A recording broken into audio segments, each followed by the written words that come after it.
Welcome to our channel. Today we how to enable Roth conversion timing strategy with Schwab, detailed guide step by step clearly. To enable the Roth conversion timing strategy with Schwab, begin by logging into your Schwab account. Navigate to your account overview dashboard. Locate the retirement account you wish to convert. Ensure this account is eligible for Roth conversion. Review your current tax situation and income level. Consider the potential tax implications of the conversion. Determine the amount you wish to convert to a Roth IRA. Click on the Transfer or Convert option in your account menu. Follow the prompts to select Roth conversion.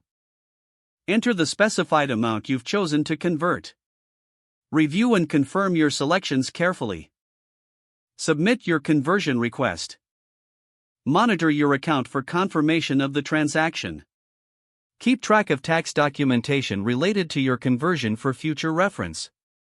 Adjust your investment strategy within your Roth IRA as needed. Reassess your conversion timing annually based on changes in income and tax laws. This will help you optimize tax efficiency and overall retirement savings. Following these steps will enable you to implement the Roth conversion timing strategy effectively. If the page does not load, refresh the browser or try again in a private or incognito window.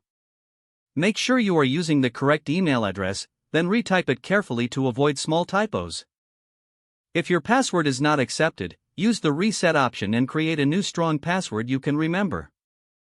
Check your spam folder for verification or security emails, then complete any requested confirmation steps.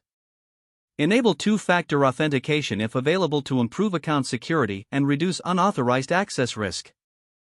After signing in, review your profile details so your contact information and settings are accurate and current. If you see an error message, note it down and try again after restarting your device and internet connection. Log out when you finish, especially on shared devices, to keep your account and payment information secure. If the page does not load, refresh the browser or try again in a private or incognito window. Make sure you are using the correct email address, then retype it carefully to avoid small typos. Don't forget to like this video and subscribe to our channel for more step-by-step tech guides.